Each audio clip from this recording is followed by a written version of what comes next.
Subscribe करें और bell दबाएं ताकि कोई खबर रह न जाए।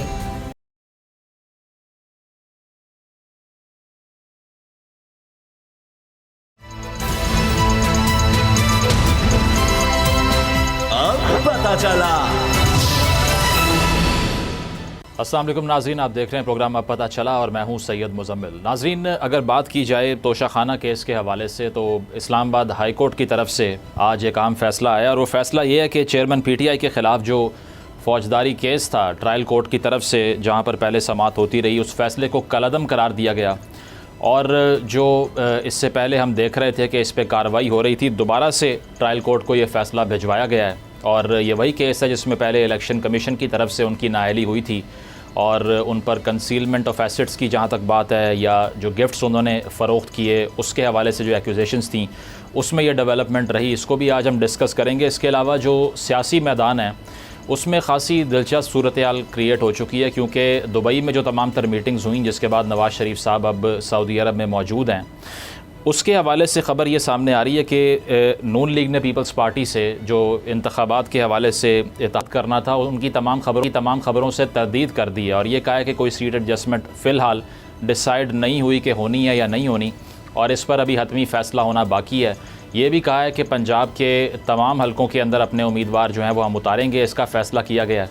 तो इसको भी हम डिस्कस करेंगे। लेकिन जो हाईलाइट है आज की वो यही है कि IMF का जो $3 बिलियन का जो डील पाकिस्तान के साथ साइन हुई है, जिसको अभी आगे चलकर अप्रूव होना है, उसके हवाले से जो मार्केट पे इसके असरात हैं वो नुमायाँ होना शुरू हो गए हैं। क्योंकि अगर हम डॉलर की बात करें तो 15 रुपये की कमी उसमें वाक़ई हुई है और इंटरबैंक में जो फिगर सामने आया वो 271 का सामने आया है। और साथ साथ हमने ये भी देखा कि बेशक इस प्रोग्राम के आने के बाद एक ब्रीदर तो मिला है पाकिस्तान की इकॉनमी को, लेकिन रेटिंग इदारे हैं जैसे मूडीज़ है या फिच है, वो अब तक ये वार्न कर रहे हैं पाकिस्तान को कि जो फाइनेंसिंग है या इसके अलावा आगे जाके इकनॉमिक मैनेजमेंट है वो इतनी आसान नहीं है। आपको मज़ीद कैपिटल भी चाहिए, जिसके लिए हम ये देख रहे हैं कि सऊदी अरब से पाकिस्तान एक्सपेक्ट कर रहा है कि $2 बिलियन मिलेंगे। इसके अलावा UAE से भी बात चल रही है $1 बिलियन के लिए। इन तमाम तर मौज़ूआत पर तो हम बात करेंगे, लेकिन बड़ा सवाल यही है कि क्या इस IMF की डील होने के बाद ट्रिकल डाउन इफ़ेक्ट क्रिएट होगा या नहीं, आम आदमी को क्या मिलेगा इससे, और क्या महंगाई पर इसका कोई असर पड़ेगा, या फिर सिर्फ ये डिफ़ॉल्ट से बचने की एक ख़बर है और आवाम के लिए इसमें कुछ नहीं है। तो इसी ज़िम्न में अब पता चला कि जो प्लेटफॉर्म है, इससे पाकिस्तान के नामवर जो मुआशी तज्ज़िया निगार हैं, इकनॉमिक एक्सपर्ट्स हैं, उन्होंने गुफ्तगू की है और अपनी राय दी है कि आया आवाम को कुछ मिलेगा इस तमाम तर डील के बाद या नहीं मिलेगा। आपको इन तमाम इकनॉमिक एक्सपर्ट्स की जो राय है वो हम दिखाते हैं और इसके बाद इस पर मज़ीद बात करेंगे। तो पाकिस्तान के लीडिंग इकोनॉमिस्ट की जो ओपिनियन है एक्सक्लूसिव, ये आपने मुलाहिज़ा की और किसी हद तक इसमें ओवरलैप था, और जो कॉमन बात इसमें दिखाई दे रही है वो ये दे रही है कि कहा यही जा रहा है कि महंगाई में कमी वाक़ई हो सकती है। इसी पर हम बात करते हैं। आमिर ज़िया साहब हमें ज्वाइन कर रहे हैं, तज्ज़िया निगार हैं, एनालिस्ट हैं। बहुत शुक्रिया आमिर साहब ज्वाइन करने के लिए। इसके अलावा सदीक जान साहब हमारे साथ मौजूद होंगे।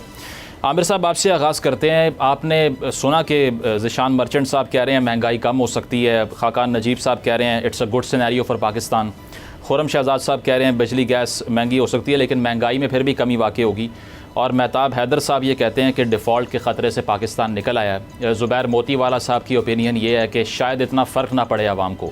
तो ओवरऑल देखें तो प्रेडोमिनेटली ये सब में कॉमन है सबकी ओपिनियन में कि महंगाई कम हो सकती है। आपको लगता है कि it's a good gesture in the longer run कि जो फ़िलहाल इन्फ्लेशन थी वो शायद कंट्रोल हो जाए सेकंड हाफ में इस साल? हमें समझना चाहिए कि महंगाई जो है ये गवर्नमेंट की, हुकूमत की कोशिशों की वजह से कम नहीं हो रही है, बल्कि कहते हैं ना कि इन स्पाइट ऑफ गवर्नमेंट कम हो रही है। उसकी वजह ये कि जो ग्लोबल कमोडिटी प्राइसेस हैं उसमें कमी वाक़ई हो रही है। और अगर थोड़ा बहुत हमें एज मिलेगा कि हमारी जो आप समझे ना कि करेंसी अगर मजबूत होती है वक्ती तौर पे, ये जो भी आप देख रहे हैं कि डॉलर ज़रा कमज़ोर हुआ है और रुपये मजबूत हुआ है, ये एक टेम्परेरी फेज़ है, ये कुछ दिनों का 2-4 हफ्ते का फेज़ होगा एट द मोस्ट। उसके बाद क्योंकि जब आप इंपोर्ट खोलने जाएंगे तो आपके रुपये पे दोबारा से प्रेशर पड़ना है। तो सब जो मजमूई सूरत हाल है, जो अगर आप मैक्रो इकोनॉमिक अपने इंडिकेटर्स देखें तो हमारी जो सूरत हाल है, सिनेरियो हमारा ब्लीक है, अभी तक बहुत सख्त सिनेरियो है। और उसमें क्या वजह है? उसकी वजह ये कि जो रियल इनकम है लोगों की, आवाम की, वो कम हो रही है। इन्फ्लेशन डबल डिजिट की बात नहीं हो रही कि 11% 12% है, अभी कम होकर भी 28-29% है, ठीक है ना, जो अभी गवर्नमेंट के फिगर्स आए हैं गुज़श्ता माह, उससे पहले हमारी 38% थी, तो जो कि बहुत हाई रेट होते हैं। उसमें आप देखें कि IMF के कहने पे ज़ाहिर है कि टैक्सेस में इजाफा होगा। हमारे जो है कर्जा मजबूरी तौर पे मुल्क का बढ़ रहा है और हुकूमत जो अब तक पॉलिसी लेकर आई है 14 माह में, वो पॉलिसी है बैग एंड बोरो की। इसके अलावा आपको कोई और इक़दाम होते हुए नजर नहीं आ रहे। तो बैग एंड बोरो, जैसे भी एक और भी साथी कह रहे थे कि जनाब ये पैसे कब तक चलेंगे, आपने 3 बिलियन ले लिए, उसके बाद आप मजीद मांग लेंगे 2, 4, 6 बिलियन, लेकिन ये एक टेम्परेरी शॉट है। असल मसला ये है कि हम लॉन्ग टर्म इक़दाम क्या करते हैं। लॉन्ग टर्म इक़दाम का आप मुझसे बेहतर जानते हैं मुजम्मिल, कि पहली शर्त ये होती है कि सियासी इस्तेहकाम है। सियासी इस्तेहकाम है, हुकूमत के पास तो वक्त नहीं है, 12 अगस्त को इसकी मियाद ख़त्म हो जाएगी। उसके बाद जो है आपके यहाँ केयर टेकर गवर्नमेंट आएगी, उसके बाद इंतखाबात होने हैं, अगर सीधे होते हैं, ठीक है ना। अच्छा, उसमें ये बहुत बड़ा सवाल है कि इंतखाबात जो हैं आज़ादाना मुनसिफाना होंगे या नहीं होंगे। तो पहली शर्त ये होगी कि जनाब आपके इंतखाबात हों और वो ऐसे हों कि सबको काबिल कबूल हों। अगर आप उसमें किसी पोलिटिकल पार्टी के हाथ पैर बांध देंगे या उसको दौड़ने नहीं देंगे तो वो इंतखाबात होने से पहले मुतनाज़ा हो जाएंगे, जो अभी आसार नजर आ रहे हैं कि एक आमिर साहब अगर इस साल होते ही नहीं है इंतखाबात, फिर अगर नहीं होते तो उसका कोई आईनी तो मतलब मैं तो कुछ, मुझे तो नहीं पता, मैं तो मतलब एक मामूली सा सहाफ़ी हूँ कि आइन तो हमारा नहीं कहता। आइन तो कहते हैं कि इंतखाबात होने, लेकिन हमने ये देखा कि आइन तो पहले भी कहता था कि प्रोविंशियल असेंबली के अगर डिसॉल्व होगी तो 3 महीने में इंतखाबात होंगे। इसका मतलब है कोई गैर आइनी काम होगा, मतलब कॉन्स्टिट्यूशनली बिल्कुल ये पॉसिबल है जी, ठीक है। कॉन्स्टिट्यूशन तो इजाजत नहीं देता ना। अच्छा, उसमें होगा कि क्या फिर क्या ये गवर्नमेंट चलेगी या कोई केयरटेकर टेक्नोक्रेट की गवर्नमेंट आएगी? तमाम सवालात हैं, बिल्कुल ये बड़े सवाल हैं। और अगर इलेक्शन जिस तरह से आप कह रहे हैं इस साल नहीं होता तो यकीनन कॉन्स्टिट्यूशनल उसका कोई रैशनल नहीं होगा। मैं नहीं कह रहा कि अगर नहीं, मैं ये कह रहा हूँ अगर नहीं होते तो फिर कॉन्स्टिट्यूशन में इसका कोई जवाज़ नहीं है। बिल्कुल सदीक, आप क्या समझते हैं? बेशक तनकीद काफ़ी होती रही है इसाक़ साहब पर भी और शहबाज शरीफ साहब की हुकूमत पर भी, लेकिन अब वो तो ये कह रहे हैं कि हमने डिफ़ॉल्ट से निकाल ली है पाकिस्तान को। आपने बहुत तनकीद की, आपने बहुत बुरा भला कहा, लेकिन उसके बावजूद साबित ये हुआ कि हमने जो पॉलिसी इख्तियार की है, हमने जो MD IMF से मुलाकातें की हैं, हमने US एम्बेसडर से मुलाकातें की हैं, उसका रिज़ल्ट आपके सामने हमने बचा लिया है। तो अब कुछ क्रेडिट देंगे आप, या आपको लगता है कि ये सिर्फ हवाई बातें हैं, आवाम को कोई फ़ायदा नहीं हो रहा? देखें, बात यह है कि मुज़म्मिल साहब, अगर आमिर ज़ियाद साहब के साथ मेरा कोई काम है और आमिर ज़ियाद साहब मुझे कहते हैं 1 साल पहले कि जनाब सदीक जान साहब, अगर आप ये काम मुझसे करवाना चाहते हैं अपना, तो ये मेरी 5 शराइत हैं और ये आप पूरी करेंगे तो फिर मैं आपका काम करूँगा। वक्त गुजरता चला जाता है, मैं धमकियाँ देता हूँ आमिर ज़ियाद साहब को, करते कराते फिर कोई 8-9 माह बाद आमिर ज़ियाद साहब के पास मैं जाता हूँ। मैं कहता हूँ अच्छा जी, मेरी अब बस हो गई है, मुझे माफ़ कर दें, मैंने बड़ी आपके साथ गुस्ताखियाँ की हैं, लेकिन आप मेहरबानी करें। आमिर ज़ियाद साहब कहते हैं नहीं, आप तो बात 5 बातों से नहीं बनेगी, अब तो 7 काम तुम्हें करने पड़ेंगे। अच्छा, तो मैं कहता हूँ सर ये तो मेहरबानी करें, आपने तो और काम सख्त कर दिया। वो कहते हैं भाई ऑप्शन ही कोई नहीं है, ये 7 काम तुम्हें करने पड़ेंगे, फिर मैं तुम्हारी बात मानूंगा। इस दौरान मुजम्मिल साहब के पास मैं जाता हूँ, मैं कहता हूँ मुजम्मिल साहब मेहरबानी करें, थोड़ी सी आमिर ज़ियाद साहब के साथ आपके अच्छे तल्लुकात हैं, उन्हें ज़रा मोहब्बत करें, शफकत करें, थोड़ी सी रहम की अपील है मेरी तरफ से। और फिर आप बात करते हैं, और आप जब बात करते हैं तो आपको आमिर ज़ियाद साहब कहते हैं जी मैंने तो कहा है कि ये 7 चीज़ें कर दो तो तुम्हारा काम हो जाएगा। और मैं क्या करता हूँ, उसके बाद वो 7 के 7 काम करता हूँ, आमिर ज़ियाद साहब मेरा काम कर देते हैं। और उसके बाद मैं कहता हूँ जी मुजम्मिल साहब का भी शुक्रिया, उसामा गाजी साहब का भी शुक्रिया, जो पीछे टीम बैठी है, शाहजी साहब, वाला साहब, सारों का बहुत शुक्रिया, इन्होंने आमिर ज़ियाद साहब को कहा और आमिर ज़ियाद साहब ने मेरा काम कर दिया है। भाई बात तो तब थी कि आमिर ज़ियाद साहब कहते हैं कि 7 शराइत थी, क्योंकि आपने मुजम्मिल साहब और इन सब से सिफारिश करवाई है, तो इन 7 में से चलो 3 मैं तुम्हें रियायत देता हूँ, ये 3 काम तुम ना करो, 4 करो, मैं तुम्हें कर देता हूँ। गो कि मैंने तुम्हें 1 साल पहले 5 चीज़ें कही थी, अब तुम चलें 4 कर दो, मैं तुम्हारा काम कर देता हूँ। मुझे बताएं, कोई एक चीज़ बताएं जो IMF से इन्होंने मनवाई हो अवाम के लिए, कोई एक चीज़ बताएं जो पाकिस्तान के लिए उन्होंने मनवाई हो, जो इनको रियायत मिली हो। भाई आपने तो, उन्होंने तो वो जिस तरह से कहते हैं ना कि कर्जा सूद समेत वापस लेना, आपके साथ उन्होंने शराइत सूद समेत आपसे ली हैं। दूसरी बात यह है कि आपसे तो नाक से लकीरें निकलवाई हैं उन्होंने। और आप बताएं ना, आप एक तरफ आप कहते थे कि अमेरिका जो है वो हमें लेके जाना चाहता है, हमें श्रीलंका बनाना चाहता है और उसके बाद हमसे बात करना चाहता है। अब आप कहते हैं कि जी अब आप उसी अमेरिका के जरिए आपने जो है वो डील ली है IMF के साथ। लेकिन तो देखें ना सदीक, ये जो जियो पॉलिटिक्स का जो इल्ज़ाम लग रहा था, अब वो कह रहे हैं कि इस जियो पॉलिटिक्स को हमने मैनेज कर लिया, कंट्रोल कर लिया, यही सक्सेस है हमारी। देखिए मैं तो यही अर्ज कर रहा हूँ ना, देखें ये बताएं ना कि पहले ये 7 शराइत थी और हमने 4 नहीं मानी और 3 मान के और हमने ये एक प्रोग्राम कर लिया है। भाई ये तो वही नहीं है, जो IMF चाहता था वो तो आपने कर दिया है।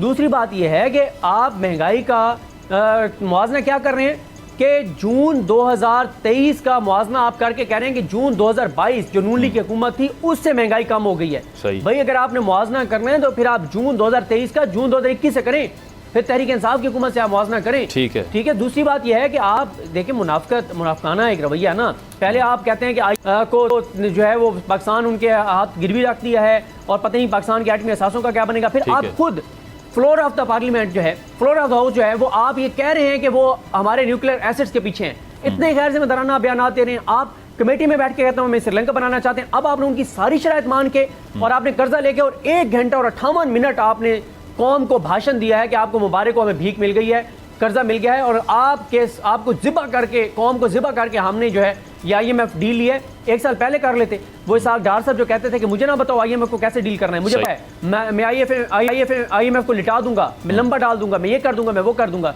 तो आपको एक चीज तो बताएं जो IMF से आपने मनवाई हो, आपने तो सारी शराइत मान के और आवाम को जिबा करके रख दिया, और हर आने वाले दिन के साथ आप देखेंगे मतलब आप ये कह रहे हैं कि आटा मुयस्सर है। बिल्कुल इन द लॉन्गर रन ये नहीं है। और एक प्रेशर तो बेशक जिस तरह से आप भी कह रहे हैं कि है कि $25 अरब पाकिस्तान ने इस फाइनेंशियल ईयर में वापस भी करना है कर्ज़ों की मद में, और वो कहाँ से करना है ये बड़ा सवालिया निशान है। और इसी के लिए मूडीज़ भी पाकिस्तान को ये वार्न कर रहा है कि हमें मज़ीद फाइनेंसिंग दरकार होगी। इस पर मज़ीद बात करेंगे और जो सियासी मौज़ूआत हैं उन पर भी डिस्कशन करेंगे।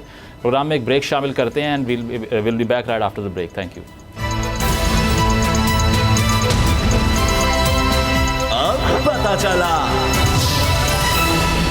वेलकम बैक नाज़रीन। ब्रेक से पहले जो IMF डील के असरात हैं उसके हवाले से डिस्कशन हो रही थी, और साथ साथ ये भी कि माली साल 2024 के इख्तिताम तक पाकिस्तान ने ये गारंटी किया IMF को कि जो हमारे ज़र मुबादला के ज़खायर हैं उनको हम 11.7 अरब डॉलर तक लेकर जाएंगे, और ये करने के लिए हमें इस फिस्कल ईयर में $25 अरब वापस भी करने हैं कर्ज़ों की मद में, जिसमें इंटरेस्ट भी शामिल होता है। आमिर साहब, क्या लगता है आपको कि टेम्परेरी तो डिफ़ॉल्ट जिस तरह कहा जा रहा है अवॉइड हो गया है, लेकिन जो लॉन्ग टर्म चैलेंजेस है कि ये पैसे वापस भी करने हैं, उस पर तो डिबेट ही नहीं हो रही कि वो कहाँ से करने हैं? कि हमें विंडो मिली है, एक हमें छोटा सा एक मुख्तसर सा वक्फा मिला है कि हम अपने आप को संभाल लें, लेकिन क्योंकि हमारी पॉलिटिकल इंस्टेबिलिटी जो है वो हावी आ रही है हमारे इस किस्म के ब्रॉड फैसलों पे। अच्छा, अभी वक्फे में जो बात हो रही थी बड़ा अच्छा इन्होंने समझाया, हमारे वज़ीर जान साहब ने बात की कि इसाक डार ने पाकिस्तान को डाउनग्रेड करवाया। डाउनग्रेड किस तरह से करवाया इसाक डार साहब ने? उसकी वजह ये कि हमेशा फाइनेंस मिनिस्टर है जो IMF से डील करता है, ये हमारे सबसे माशाल्लाह तजुर्बेकार फाइनेंस मिनिस्टर थे, लेकिन इस मरतबा ये हुआ कि आपके वज़ीर आज़म को बार बार MD से बात करनी पड़ी IMF की। तो ये इसका मतलब ये हुआ कि क्योंकि IMF हमारी इत्तला की थी, कराची बैठ के भी मैं बता सकता हूँ कि IMF इनसे बात करने को तैयार ही नहीं था। इनका जो गुफ्तगू करने का अंदाज था बहुत ही, जो कहते हैं कि सेटल वे होता है, वो तो था ही नहीं इनका। ये तो धमकी दिया करते थे, मुझ पे ताव दिया करते थे, तो IMF ने कहा हम इनसे बात नहीं करेंगे। उसकी वजह से आप देखें कि आर्मी चीफ का किरदार बना, उसकी वजह से आप देखें कि हमारे वज़ीर आज़म को उसके अंदर उसमें इंटरवीन करना पड़ा। तो बहसियत वज़ीर ख़जाना ये है बिल्कुल नाकाम हुई। दूसरी बात तो एक जियो पॉलिटिक्स की बात होती थी। देखिए, जब जियो पॉलिटिक्स थी तो हमें जो पुराना दौर था, नवाज शरीफ साहब को और इसाक डारी उस वक्त जो थे वज़ीर ख़जाना थे, 13 मरतबा हमें वेवर मिला था, वो कि IMF की शराइत पे अमल नहीं कर रहे थे। क्यों मिला था? क्योंकि आपकी दोस्ती थी। इस मरतबा आपके साथ जैसे कि बिल्कुल एक कोई लचक का मुजाहरा नहीं किया गया। IMF is the lender of last resort, वो तो ज़ाहिर है कि देगा आपको कर्जा, लेकिन वो लोग भी वो तंग आ चुके हैं, थक चुके हैं कि जनाब एक होता है ना कि लेंडर फिटीग, कि आप जो है हमेशा कर्जा लेते हैं लेकिन आप जो है उन शराइत पर जो रिफॉर्म करने होते हैं उस पर तो अमल नहीं करते। और वो हमारी जो हुक्मरान शराफिया है उसका मैं कहता हूँ इज्तिमाई फेलियर है, इज्तिमाई नाकामी है। अच्छा। बात ये कि और उसके अंदर ये गला किसका घोटते हैं? गला ये आम आदमी का घोटते हैं। अभी जो उन्होंने शराइत मानी, उन्होंने कहा जी आप अपना टैक्स जो है 215 अरब रुपये बढ़ाएं। इन्होंने किस तरह बढ़ाए? इन्होंने कहा जी कॉर्पोरेट सेक्टर को हम मजीद उसका गला घोटते हैं और सैलरीड क्लास का गला घोटते हैं। इन्होंने एग्रीकल्चर पर टैक्स नहीं लगाया, ये कहेंगे जी वो तो 18वीं अमेंडमेंट है। भाई आप इतनी रातों रात अमेंडमेंट करते हैं, खुदा के लिए वो करें, कानून साजी करें कि FBR कलेक्ट करेगी। बिल्कुल आमिर साहब, sorry to cut you here, लेकिन देखें बिल्कुल एक पॉइंट जिस पे बात होती है कि ये तो बड़ा एक आइडियल सा आर्ग्यूमेंट हो जाता है कि हमने हर शर्त मान ली। एक ऐसा मुल्क जो डिफ़ॉल्ट के ब्रिंक पे खड़ा हुआ है, क्या उसके पास कोई और ऑप्शन है कि can it stand up to IMF के वो कहे कि नहीं मेरी शराइत आप माने? नहीं, हम ये नहीं अर्ज कर रहे कि देखिए IMF आपको कह रहे कि आप टैक्सेस बढ़ाएं, तो मैं ये कह रहा हूँ कि टैक्सेस इन्होंने कैसे बढ़ाए। मैं ये नहीं कह रहा कि शराइत नहीं माननी थी, हमने बिल्कुल सही किया कि हमें IMF के प्रोग्राम में आज से 10 महीने पहले जाना था। तो सही। पहली तो तनकीद ये बनती है कि पहले क्यों नहीं गए आप? वही शराय जो आपने आज मानी है, 100 प्याज भी खाए, 100 जूते भी खाए, ये पहले कर लेते आप, लेकिन नहीं किया आपने। फिर जब इन्होंने उनके ऊपर मतलब अमल किया तो उसमें बदयांती है, उसमें इन्होंने कॉर्पोरेट सेक्टर का गला घोटा जो ऑलरेडी टैक्स पेयर है। सही। हमारी ये टैक्स रेट जो है तो सुपर टैक्स की इम्पोजिशन के बाद 39%, ठीक है, जो हमारे खित्ते में सबसे ज्यादा है। हमारे खित्ते का एवरेज जो है 25% है। आप पैगाम ये दे रहे हैं बिजनेसेस को कि आप अंडर द रिडार रहें, छोटी कंपनीज बनाएं और आप टैक्स स्लैब में मत आएं। आप डिस्करेज कर रहे हैं कॉर्पोरेट सेक्टर को, आप सैलरीड क्लास को डिस्करेज कर रहे हैं। आप एग्रीकल्चर इनकम पे नहीं लगाते टैक्स क्योंकि जागीरदार बैठे हुए असेंबली में। आप शटर पावर पे नहीं लगाते क्योंकि वो मुस्लिम लीग नून का वो है फंडिंग करते हैं। दुकानों पे आप फिक्स टैक्स नहीं लगाते। गुप्ता ने कोशिश की तो उनको डांट पड़ गई शाही खानदान की तरफ से, जनाब आप वापस लें, उनको वापस लेना पड़ा मिस्टर इस्माइल। मतलब टैक्सेशन आप कह रहे हैं कि टैक्सेशन हमारी एफिशिएंट नहीं है, वो पॉलिसी ठीक नहीं है। लेकिन सदीक ये नहीं है, ब्रॉड बेस नहीं है, ब्रॉड बेस नहीं है, आप हमारी गला घोट रहे हैं। बिल्कुल बिल्कुल बनती है तो IMF पूछेगा इनसे इस बात। सही। सदीक, मूडीज ये कह रहा है पाकिस्तान को अब के जो इलेक्शन होंगे पाकिस्तान में उसके फ़ौरन बाद एक नया IMF प्रोग्राम चाहिए हमें। तो आपको लगता है कि इलेक्शन के फ़ौरी बाद पॉलिटिकल इंस्टेबिलिटी और वो सारी चीज़ें तो बाद में देखी जाएंगी? पहला चैलेंज नई आने वाली हुकूमत को ये होगा कि IMF डील करनी है या नहीं करनी, और अगर वो ना की तो मूडीज़ तो ये कह रहा है कि डिफ़ॉल्ट भी हो सकता है। देखिए, बात यह है कि जो इस वक्त सूरत हाल है वो मेन तो है कि सियासी इस्तेहकाम ज़रूरी है पाकिस्तान के मुआशी इस्तेहकाम के लिए। बात तो सब मानते हैं। तो असल तो बात यह है कि क्या सियासी तौर पर इस्तेहकाम आता हुआ नज़र आ रहा है या नहीं आ रहा? मुझे तो कम अज़ कम नहीं आ रहा। अगर आपको नज़र आ रहा है तो आप बताएं। मुझे तो बिल्कुल नहीं नज़र आ रहा है कि धरने वगैरह तो बंद है फिलहाल। जिस तरह से दोबारा मैंने कहा धरने वगैरह तो बंद है वैसे आजकल। देखिए, मसला ये है कि सिर्फ धरनों का ताल्लुक नहीं है ना। आप ये बताएं कि क्या ओवरसीज़ पाकिस्तानियों का एतमाद इस वक्त सिस्टम के ऊपर है कि वो यहाँ पे रेमिटेंसेस भेजें? वो यहाँ पे आप देखें 8 लाख लोग अगर बाहर गए तो रेमिटेंसेस फिर भी आपकी कम हो गई हैं। क्या कोई इन्वेस्टमेंट कर रहा है? आप मुझे बताएं कि आपका भी ज़ाहिर है एक हल्का अहबाब होता है, दोस्त होते हैं, जानने वाले होते हैं। आप बताएं कि कितने लोगों ने पिछले कोई 3-4 माह में आपको बताया है कि वो बाहर से सब कुछ बेच के और पाकिस्तान आ रहे हैं, और कितने लोगों ने आपको पाकिस्तान से ये बात बताई है कि वो पाकिस्तान से जाना चाह रहे हैं और यहाँ से सारी चीज़ें बेच रहे हैं और पाकिस्तान से बाहर जा रहे हैं? कितने आपको नौजवान मिले हैं, कितने आपको दोस्त मिले हैं जिन्होंने आपको ये कहा है कि नहीं यार हम बड़े मुतमईन हैं जो कुछ इस वक्त पाकिस्तान के अंदर चल रहा है और हम तो बिल्कुल पाकिस्तान छोड़ के नहीं जा रहे? और कितने हैं जिन्होंने कहा है कि हम Pakistan as soon as possible छोड़ के जाना चाहते हैं? आप देख लें यूनान में जो कश्ती हादसा हुआ वो क्यों हुआ है? क्यों लोग जो है वो इतनी बड़ी तादाद में जो है वो जान हथेली पे रख के जा रहे थे और फिर उनकी जानें चली गई, और उसके बाद भी वाक़यात हो रहे हैं कि लोग फिर भी जा रहे हैं। ऐसा नहीं है कि इतने बड़े साने से लोग, क्योंकि वो कहते हैं कि यहाँ पे भी तो रह के खुदकुशी करनी है ना, तो ठीक है रिस्क लो। अगर बच गए, जिंदा पहुँच गए तो ठीक है ना, बच्चे तो यहाँ भी तो खुदकुशी करनी है, उससे बेहतर है वैसे ही चलो रास्ते में किसी हादसे की नज़र हो जाए। इस हद तक मायूसी जो है वो हो चुकी है।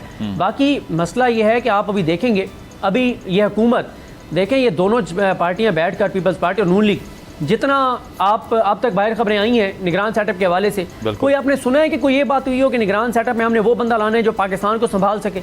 नहीं, एक ही क्राइटेरिया है, मेरा बंदा कौन है, तुम्हारा बंदा कौन है, उसे कौन सर्व कर सकता है, मुझे कौन सर्व कर सकता है। ये पंजाब में और KPK में जो पीपल्स पार्टी और नून लीग के दरमियान मसला हुआ है, क्या वो इस बात में हुआ है कि पंजाब में यार आटा जो है वो महंगा हो गया है, KPK में ये मसला हो गया है? नहीं, एक बात पर लड़ाई हुई और ये ऑन रिकॉर्ड है, ये ऑफ द रिकॉर्ड भी नहीं है। यानी ये ऐसी चीज़ नहीं है कि जिसका आप कहें कि हमको झूठ बोल रहे हैं या किसी से गलत चीज़ मंसूब कर रहे हैं। पीपल्स पार्टी के लोग ऑन रिकॉर्ड हैं कि फंड्स की तकसीम का मसला है, इख्तियारात का मसला है, ट्रांसफर पोस्टिंग का मसला है, अपने बंदे लगाने का मसला है, इसलिए हमें एतराज़ है KPK और बिल्कुल सदीक चूँकि आपने जिक्र कर ही दिया कि जो सियासी मामला चल रहे हैं, तो इस पर नून लीग तो अब ये कह रही है कि जो इंतखाबी इत्तेहाद है ये तमाम खबरें गलत हैं, हमने ऐसा कुछ कमिट नहीं किया, सीट एडजस्टमेंट की भी कोई खबर फाइनल नहीं है, अपने उम्मीदवार हर हल्के से उतारेंगे। तो इसको किस तरह से आप देख रहे हैं कि जो दुबई की मीटिंग्स हुई, इसका मतलब ये है कि उसमें कोई फिर सलूशन तो नहीं निकला दोनों पार्टीज़ का? देखिए, ये तो हमने कोई 2-2.5 हफ्ते पहले बोल TV पर ये खबर ब्रेक की थी। ये पीपल्स पार्टी ने पहले डिसाइड किया है कि नून लीग के साथ हम सीट एडजस्टमेंट नहीं करेंगे, नून लीग के साथ इंतखाबी इत्तेहाद नहीं करेंगे, ये पहले पीपल्स पार्टी ने कहा। नून लीग अब जो मर्जी कहती रहे, क्योंकि पीपल्स पार्टी को इस बात का अंदाज़ा है कि जो सिंध है वहाँ पे नून लीग का कोई वोट बैंक नहीं है, और पंजाब में नून लीग के लिए मसला ये है कि नून लीग में अब इस्तेकाम पाकिस्तान पार्टी ने भी जम होना है, इस्तेकाम पाकिस्तान पार्टी जम होगी, उनको भी उन्होंने सीटें देनी है। तो नून लीग अगर पीपल्स पार्टी को भी कुछ सीटें दे दे तो फिर नून लीग खुद क्या करेगी? अब नून लीग को यही, इसीलिए तो नून लीग ने कहा है कि हम इस्तेकाम पाकिस्तान पार्टी के साथ सीट एडजस्टमेंट नहीं करेंगे। क्यों कहा है? उन्होंने कहा है कि आज हम इनके साथ सीट एडजस्टमेंट कर लें, 20-25 सीटें इनको दे दें और वो 20-25 से जीत भी जाएं, ये तो 20-25 सीटों के साथ तो हमें बिल्कुल नहीं चलने देंगे इस्तेकाम पाकिस्तान पार्टी वाले। आपने तहरीक इंसाफ का दौर देखा था 3.5 साल, कौन सा ऐसा मौका है जहाँ पे MKM और दीगर इत्तेहादियों ने ब्लैकमेल नहीं किया? हर बजट पे, हर कानून साजी पे, हर मामले पे 3.5 साल हर चौथे दिन तो कोई ना कोई नाराज होता था। तो नून लीग क्या अपने पाँव पे कुल्हाड़ी मारेगी कि इस्तेकाम पाकिस्तान पार्टी को 20-25 सीटें दे दे पंजाब से, ठीक है, और अपने जो है वो गले में ये डाल ले? मतलब और ये फिर जो है मतलब प्रैक्टिकल नहीं है कि नून लीग ऐसा कोई फैसला करे, क्योंकि उनका अपना नुकसान है। आमिर साहब, आप इस पर क्या सोचते हैं कि ये रियलिस्टिक बयान है जो दिया जा रहा है, तरदीद की जा रही है, या सोलो फ्लाइट वाकई करने का प्लान है इनका? तो आपको लगता है कि सोलो फ्लाइट होगी या सीट एडजस्टमेंट होगी या इत्तेहाद होगा, तीनों में से क्या होगा? देखिए, एक बात समझनी चाहिए कि जो PDM का इत्तेहाद है, PDM और पीपल्स पार्टी का इत्तेहाद है, वो क्यों था? वो इसलिए था कि उसके सामने PTI की कुव्वत थी। अब डिपेंड ये करता है कि क्या अगले इंतखाबात में बैलेट पेपर पे बल्ला होगा या नहीं होगा। या PTI को खुलकर आप कहते हैं हाथ पैर खोल के आप इंतखाबात में दौड़ने देंगे, हाथ पैर बांध के दौड़ाएंगे, तो इस चीज़ पे बहुत ज़्यादा डिपेंड करेगा। अगर PTI का कांटा बकौल इनके निकल जाता है तो फिर आप देखिएगा कि ये सब जो है अपनी अपनी रेस लगा रहे होंगे। पीपल्स पार्टी सीरियस कंटेंडर है इस वक्त। वो समझती है कि जनाब हम जरा सा मैनेज करें, सिंध हमारे पास है, बलूचिस्तान में सरदार हमारे साथ शामिल हुए हैं, KP में हम कुछ सीटें निकाल लेंगे, साउथ पंजाब में हम कुछ ना कुछ कर लेंगे, तो वो सीरियस कंटेंडर हैं, तो वो ज़ाहिर मुकाबले पर आएंगे। अच्छा, नून लीग की ख्वाहिश है, एक तो नवाज शरीफ साहब को चौथी मरतबा खुद दूल्हा बनने का शौक है, आपको पता ही है, ठीक है ना। उसके साथ साथ उनकी ख्वाहिश है पंजाब भी हो और उनके पास फेडरल गवर्नमेंट भी हो, जो कि होता हुआ नजर नहीं आ रहा। अच्छा। क्योंकि बदइतमादी बहुत ज़्यादा है। देखिए, एक तो नून लीग के अंदर खुद आपको पता है ना कि उसके अंदर मुख्तलिफुल ख्याल ग्रुप्स चल रहे हैं। शहबाज शरीफ ज़्यादा एक्सेप्टेबल हैं इस्टेब्लिशमेंट के लिए। अच्छा। जो तारीख रही है नवाज शरीफ साहब की, 3 मरतबा ये इस्टेब्लिशमेंट से भिड़े हैं। अब भी इनकी ये ख्वाहिश है कि जनाब जो मतलब जिन लोगों ने मुझे हटाया उनका एहतसाब हो। तो किन लोगों ने इनको हटाया था? कौन लोग जो थे पैनामा जब केस को पूरा एग्जीक्यूट कराया था? वो पॉलिटिकल प्लेयर्स नहीं थे खाली, वो तो आपकी उस वक्त की इस्टेब्लिशमेंट थी। और हमारी जो आज की इस्टेब्लिशमेंट है, जो हमारे हमेशा से एक असूल रहा है पाकिस्तानी इस्टेब्लिशमेंट का, मतलब आप आमिर साहब मतलब आप भी यही समझते हैं कि करप्शन का जो जवाब था वो सिर्फ कवर था, असल कुछ और था? मैं ये नहीं कह रहा, मैं समझता हूँ corruption was a genuine issue. अब ये और बात है कि उस जमाने में हमारी जो इस्टेब्लिशमेंट थी, राहिल शरीफ साहब जब आर्मी चीफ हुआ करते थे, उसके बाद बाजवा साहब का भी जो पहला दौर था, उसमें करप्शन के ऊपर मतलब है कि विद इन द इंस्टीट्यूशन भी करप्शन से लड़ा गया और बाहर भी लड़ा गया, ठीक है ना। और उसके नतीजे में हमने देखा कि बहुत ही एंट्रेंच शरीफ खानदान जो था बाहर हो गया पावर से। अब वो उसने रिगल बैक कर लिया है पावर मैट्रिक्स के अंदर, कोई अलग बात है। लेकिन एक चीज़ पे वो है, कंसिस्टेंसी है हमारी इस्टेब्लिशमेंट में कि वो अपने पुराने आर्मी चीफ का या जो आपके पुराने ऑफिसर्स होते हैं उनकी तजलील या उनकी तौहीन बर्दाश्त नहीं करते। आप याद करें नवाज शरीफ की कितनी ख्वाहिश थी परवेज मुशर्रफ को गिरफ्तार करने की, लेकिन नहीं कर सके। तो अगर आज आप देखें, अभी इस चीज़ का इजहार तो खुलकर जो उनके करीबी साथी हैं नवाज शरीफ को, उन्होंने कहा जी उनका भी अकाउंटेबिलिटी करें, जिन्होंने हटाया था इनको साजिश में शरीक हुए थे। तो कौन लोग थे वो? सही, अगर वो कोई साजिश थी, हालांकि वो तो बिल्कुल जेन्युइन केस था, ओपन एंड शट केस था भाई। आपको हमें पता है ना कि एवन फील्ड है या नहीं है, हमें पता है कि पैसे का मनी पे लिंक दिया गया। ये नहीं हुआ कि ये लोग अगर वापस आ गए तो इस मुल्क में करप्शन की कहानी खत्म हो गई है। इस मुल्क में करप्शन नहीं हुई थी करप्शन। ये और बात है कि आज तरजीहात कुछ बदली हुई है। आप देखिएगा कि दोबारा ये मसले आएंगे, दोबारा शरीफ खानदान को फेस करना पड़ेगा। कि जब भी नवाज शरीफ, आखिरी जुमला, जब भी नवाज शरीफ साहब 14 माह से इनके भाई की हुकूमत क्यों नहीं आ रहे पाकिस्तान? इन्हें खौफ है, इन्हें डर है, इन्हें फुल प्रूफ सिक्योरिटीज चाहिए। ठीक है, ठीक है। समझता है कि ये इतने लिए इनकी आसान सदीक आप अग्री करते हैं आमिर साहब के इस आर्ग्यूमेंट से कि बेशक ख़बरों में हम सुनते हैं नवाज शरीफ साहब फैसले कर रहे हैं, वो आलमी शख्सियात से मिल रहे हैं, महंगाई को डिस्कस कर रहे हैं, लेकिन अब तक उनकी वो कबूलियत क्रिएट नहीं हुई कि वो एक कंटेंडर बन जाएं दोबारा वज़ीर आज़म बनने के? देखिए, ये बात किसी हद तक दुरुस्त है कि अभी तक जो बताया जाता है वो ये है कि नवाज़ शरीफ जो है वो काबिल कबूल नहीं है, और ना ही मरीम नवाज़। शहबाज शरीफ ही दोबारा, अगर नून लीग को इक़्तिदार देना है तो फिर शहबाज शरीफ ही दोबारा वज़ीर आज़म होंगे, नवाज़ शरीफ या मरीम नवाज़ नहीं होंगे। नून लीग ज़रूर चाहती है कि मैं नवाज़ शरीफ। बाकी एक बात मैं ये ज़रूर कहूँगा कि जो ज़ाहिर है मैं एहतराम करता हूँ आमिर ज़ाहिद साहब की राय का, कि नवाज़ शरीफ साहब ये समझते हैं कि जिन लोगों ने 2018 में जो नवाज शरीफ समझते हैं कि उनके साथ ज़्यादती हुई, उसका एहतसाब होना चाहिए। लेकिन मैं ये समझता हूँ कि नवाज शरीफ अब बड़े क्लियर हैं, क्योंकि पीपल्स पार्टी से बात होती है पीपल्स पार्टी से जब हम पूछते हैं कि आपका बहुत सारी चीज़ों पे मौक़िफ़ माजी में बहुत मुख्तलिफ था, लेकिन अब तो आपका मौक़िफ़ बिल्कुल उससे मुख्तलिफ है, तो वो इस बात पर ईमान ले आए हैं पीपल्स पार्टी वाले भी। वही जो बात मरीम नवाज़ साहबा ने कहा था कि बड़ा आसान रास्ता है, हमें भी वो रास्ता आता है, उसी रास्ते पर मरीम नवाज़ साहबा हों, शहबाज शरीफ साहब हों, नवाज शरीफ साहब हों, शहबाज शरीफ साहब हों, सब उसी एक रास्ते पर चल रहे हैं, कोई इधर उधर वाली बात नहीं है। और ये भी देखेंगे आप कि इनकी अगर आपस में कोई लड़ाई होगी पीपल्स पार्टी और नून लीग की, तो इनकी लड़ाई ये बंदर बांट के ऊपर होगी कि इनको इतना क्यों दिया जा रहा है, मुझे क्यों कम दिया जा रहा है, और कोई असूली बात नहीं है, कोई ऐसा बात नहीं है कि असूली नुक्ते के ऊपर ये लड़ें। तो ये बड़ा इनके बड़ी क्लैरिटी है। और जहाँ तक मरीम नवाज़ साहबा हैं, मरीम नवाज़ साहबा आप जिस बयानिए पे चल रही हैं वो तो अपने चचा को मात दे चुकी हैं। अब तो शहबाज शरीफ दूर दूर तक नज़र नहीं आते उस रास्ते पे जिस रास्ते पे मरीम पहले शहबाज शरीफ अकेले थे। अब मरीम नवाज़ साहब उस रास्ते पे ऐसी चली हैं कि वो अपने चचा को बहुत पीछे छोड़ गई हैं। अब तो शहबाज शरीफ साहब का कोई मुकाबला नहीं है। लेकिन बहरहाल शहबाज शरीफ साहब के बारे में ये तासुर है कि वो बड़े अच्छे बच्चे हैं और डांटें तो भी सर झुका के चुप करके बैठे रहते हैं, डांट भी सुन लेते हैं, कभी सख्त बात हो जाए तो भी माइंड नहीं करते। जिस काम पे उनको लगाया जाता है लग जाते हैं, उनको जिस तरह से भेजा जाता है जहाँ वो पूरी ड्यूटी पूरा 18 घंटे काम करते हैं, तो बड़े अच्छे बच्चे की उनकी रेपुटेशन है। तो इसलिए शहबाज शरीफ ही जो है वो काबिल कबूल हैं। बाकी मियाँ नवाज शरीफ साहब का मामला एक और ये भी है कि उनका मामला कम्प्लिकेटेड बहुत है। उनका मामला सिर्फ एक अदालत से नहीं है, उनके मामलात इतने गड़बड़ हो गए थे और वो उनके पाकिस्तान ना आने की वजह से इतने स्ट्रॉन्ग फैसले उनके खिलाफ मौजूद हैं कि उनको कानून साजी के ज़रिए नहीं हो सकता। मैं आपको बताऊं कि ये जो नवाज शरीफ साहब के लिए कानून साजी की गई है वो सिर्फ नवाज शरीफ साहब को धोखा दिया गया है, क्योंकि नवाज शरीफ साहब ये समझते थे कि शहबाज शरीफ जो है उनकी जो टीम है वो भी कुछ नहीं कर रही मुझे वापस लाने के लिए और मेरे केसेस खत्म करने के लिए। तो उनको कहा कि ये देखें जनाब हमने कानून साजी कर दिया है, टीवी पे खबरें चलवा दी। मतलब आप ये कह रहे हैं कि आज भी अगर वापसी होती है नवाज शरीफ की तो गिरफ्तारी के चांस ज़्यादा हैं? बिल्कुल। देखें वो क्यों नहीं आ रहे, वो इसलिए तो नहीं आ रहे, जिस दिन उनको ये यकीन हो गया कि उनको गिरफ्तार हुए बगैर रिलीफ मिल जाएगा तो 1 मिनट के अंदर अंदर पाकिस्तान होंगे। इस वक्त देखें पूरे पाकिस्तान पे उनकी हुक्मरानी है। मुझे बताएं जितना प्रोटोकॉल उनको मोहसिन नकवी साहब पंजाब में देंगे इतना तो उनका भतीजा हमजा शहबाज वज़ीर आला पंजाब होता तो वो नहीं दे सकता था। यहाँ पे उनके भाई की हुकूमत है, KPK में भी उनकी हुकूमत है, मतलब कंसर्न्स हैं उनके, इसी वजह से वो वापसी का फैसला नहीं कर रहे। ठीक है आमिर साहब, आखिरी स्टोरी की तरफ बढ़ते हैं। इस्लामाबाद हाई कोर्ट की तरफ से जो हमने आज डेवलपमेंट देखी है, चेयरमैन PTI के खिलाफ जो तोशाखाना फौजदारी केस था उसमें जो ट्रायल कोर्ट का फ़ैसला था उसे कलअदम करार दिया है, दोबारा से ट्रायल कोर्ट को ये केस भेज दिया गया है। क्या लगता है कि जो अपोजिशन थी चेयरमैन तहरीक-ए-इंसाफ की नवाज शरीफ साहब की सूरत में, नून लीग पीपल्स पार्टी की सूरत में, वो ओवर एक्सपेक्ट कर रही थी कि इस केस में बहुत जान है, लेकिन लग नहीं रहा कि ऐसा है? ये तो शुरू से मतलब जब फैसला नहीं भी आया था ट्रायल कोर्ट का, उस वक्त से कहा जा रहा था कि बड़े फ्लिमजी बड़े कमज़ोर केसेस हैं के ऊपर साबिक़ वज़ीर आज़म से। उसकी वजह ये है कि आप देखें ना तोशा खाना का मतलब है कि उस कहते हैं बहती गंगा में तो तमाम ही लोग नहाए थे।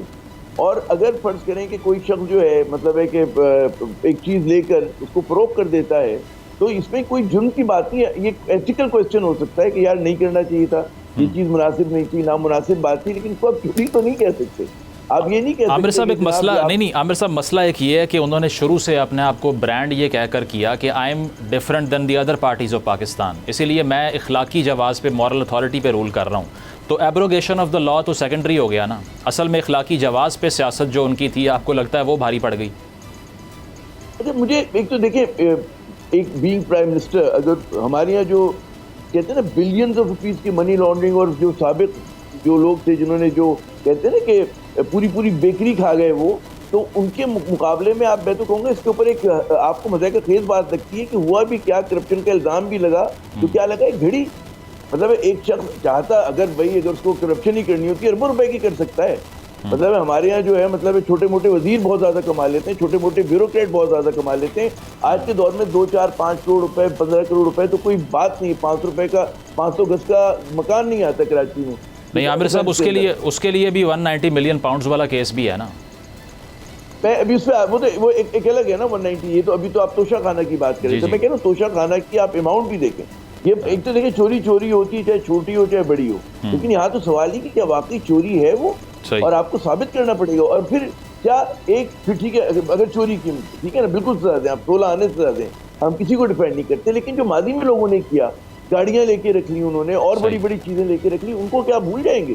तो मसला आमिर साहब यही है ना कि फिर माजी के हुक्मरानों के साथ ही इनका भी अगर फैसला होना शुरू हो गया तो वो जो ब्रांडिंग थी कि मैं मुख्तलिफ हूँ, दैट फॉल्स अपार्ट बेसिकली। हाँ वो बिल्कुल, वो मैं कह रहा हूँ तबाह हो जाए। हमें उसकी ब्रांडिंग से कोई गर्ज नहीं है भाई। जिसने भी अगर लाकानूनियत की, चोरी की, सजा होनी चाहिए, ठीक है, लेकिन आप पहले साबित करें कि चोरी हुई, और अगर चोरी है वो तो फिर बाकी लोगों को भी तो आप लाइन हाजिर करें ना। आप ये नहीं कर सकते कि एक को वजीर बना दें, एक को आप वजीर आजम बना दें और एक को क्या भाई तू जेल जाएगा। बिल्कुल ठीक है, मतलब एहतसाब जो है वो अक्रॉस द बोर्ड इसमें होना चाहिए। सदीक, आपकी इस पे क्या टेक है जो आज ही हमने डेवलपमेंट देखी है इस्लामाबाद हाई कोर्ट में? देखिए, ये कोई रिलीफ नहीं है उनको, सिर्फ उनके ट्रायल में थोड़ी सी मुख्तसर ताख़ीर ज़रूर हुई है। 7 दिन का टाइम है ट्रायल कोर्ट के पास, जो एडिशनल सेशन जज साहब हैं उनके पास, और जिस तरह से उन्होंने एक दो समातें की हैं वो मुकम्मल तौर पर कन्विंस नज़र आते हैं कि बिल्कुल ये काबिल समात है। और मुझे तो ये नज़र आ रहा है कि वो कहेंगे काबिल समात है। और ये सबसे पहले जिस केस का फैसला होगा वो यही तोशाखाना केस है। और हुकूमत के साथ जब बात होती है तो हुकूमत यही बताती है कि जिन 2 केसेस में नायल होना है, एक ये है और एक जो है वो अल-कादिर है, इन दोनों में वो कन्विक्ट होंगे, इन दोनों में डिस्क्वालीफाई होंगे और इन्हीं में से किसी एक केस में वो जेल भी जाएंगे। नहीं, डिस्क्वालीफाई होंगे, लेकिन आपकी इतलात ये बताती हैं कि फिर इन्हीं सिविल कोर्ट्स में ही ट्राई होंगे वो। देखें, बिल्कुल ये बात भी बहुत सी जगहों पर हो रही है कि जो एक था कि कहीं और मखसूस अदालतों के अंदर उनका कोई केस चलेगा, तो उस पर भी यही कहा जा रहा है कि शायद मखसूस अदालतों में उनका केस ना चले, उनका केस जो है वो इधर ही ATC और नैब कोर्ट्स और सिविल कोर्ट्स, इन्हीं में ही उनके केसेस चलेंगे। लेकिन सदीक, ये जिस तरह से इस केस को हमने डेवलप होते हुए देखा है, तो बेशक तहरीक इंसाफ की एक जो साफ शफाफ वाली एक ब्रांडिंग थी अपनी पार्टी की भी, आपको लगता है उसको नुकसान पहुंचा है इन तमाम तर स्कैंडल्स के बाद जो पै दर पे सामने आया? बेशक अल-कादिर ट्रस्ट वाला हो, ये वाला हो, जिसमें कन्फेस भी किया उन्होंने कि हाँ मैंने किया है और वो मेरे तोहफे थे, मैंने बेच दिए, इसमें क्या है? तो ये जो ओवरऑल एक इमेज बिल्डिंग थी PTI की, उसको डेंट पड़ा इससे? देखिए, इखलाकी कुछ सवालात तो उठते हैं कि एक्सपेक्ट बहुत से लोग नहीं करते थे चेयरमैन PTI से कि इस तरह से गिफ्ट रिसीव करके और आगे उसको सेल करना, बहुत से लोग ये एक्सपेक्ट नहीं करते थे कि वो ये करेंगे। लेकिन कानूनी तौर पे ज़ाहिर है कोई उसके ऊपर कदगा नहीं है। अब देखें ना मसला क्या है, ये क्यों नैब में तरमीम हो रही है? कल एक तरमीम हुई है, एक आज हो गई है, ये क्यों करनी पड़ रही है? यानी आपको केस के मुताबिक कानून बनाना पड़ रहा है कि जो केस जिस हद तक आप बना सकते हैं उसके मुताबिक आप कानून बना रहे हैं, तो फिर यहीं से बात सारी ख़त्म हो जाती है। फिर क्या आपकी इखलाकी उसकी हैसियत रह जाएगी उस कन्विक्शन की, जहाँ पे आपको केस के मुताबिक, जिस तरह यहाँ होता है ना कि किसी खास शख्स को यहाँ भी एक इदारे में भर्ती करनी थी अभी हुकूमत ने, तो उन्होंने क्या किया कि उसमें भर्ती करने के लिए जो है वो उन्होंने रूल्स चेंज किए, फिर उन्होंने उनको भर्ती कर लिया, ठीक है, और एक सिविलियन महकमे में उनको भर्ती करके फिर उसके मुताबिक उनकी वजारत के पास जब वजीर साहब के पास मामला गया, उन्होंने कहा तो नहीं हो सकता, फिर उन्होंने चेंज किया और फिर वो बाद में पिछली तारीख में जाके, तो इसलिए ये फिर करना पड़ जाता है। तो अब वो खैर उनकी तकर्री हाई कोर्ट में चैलेंज हुई है, आजकल वो केस चल रहा है उनकी तकर्री के ऊपर। और ये केस जो हम देख रहे हैं ये ट्रायल कोर्ट को दोबारा वापस भेजा गया और देखना ये है कि वहाँ से इस केस पर अब क्या होती है। बहुत शुक्रिया आमिर ज़िया साहब, सदीक जान साहब हमारे साथ मौजूद थे। प्रोग्राम आपने मुलाहिज़ा किया, अपना फीडबैक ज़रूर दीजिएगा। अल्लाह हाफ़िज़।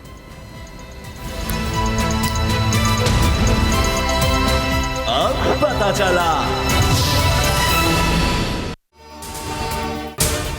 अगर आपको ये वीडियो पसंद आई तो सब्सक्राइब करें और बेल पर क्लिक करें।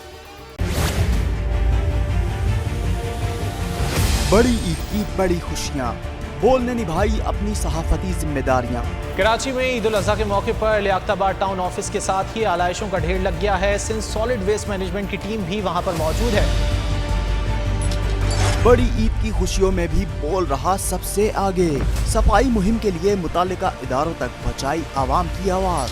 अगर मैं आपको दिखा दूं इस वक्त मनाजिर, तमाम गाड़ियां जो इस वक्त है यहाँ पर, तमाम जो कलेक्शंस हैं, जितनी भी आलाइशें उनको यहाँ से उठाया जा रहा है और लम्हा बा लम्हा की खबर से रखा आवाम को आगाह। और में मुख्तलिफ मकामात पर आलाइशें जो है वो हमें सड़कों पर दिखाई दे रही थी, लेकिन उसके बाद जो LWMC है उनका अमला जो है वो उसके बाद फील्ड में निकला और उसके बाद आलाइशों को हटाने का सिलसिला जो है वो शुरू कर दिया गया। बड़ी ईद की ट्रांसमिशन 57% आवाम ने देखी बोल की स्क्रीन पर, क्योंकि बोल है पाकिस्तान का नंबर 1 न्यूज चैनल। सब्सक्राइब करें और बेल दबाएं ताकि कोई खबर रह न जाए।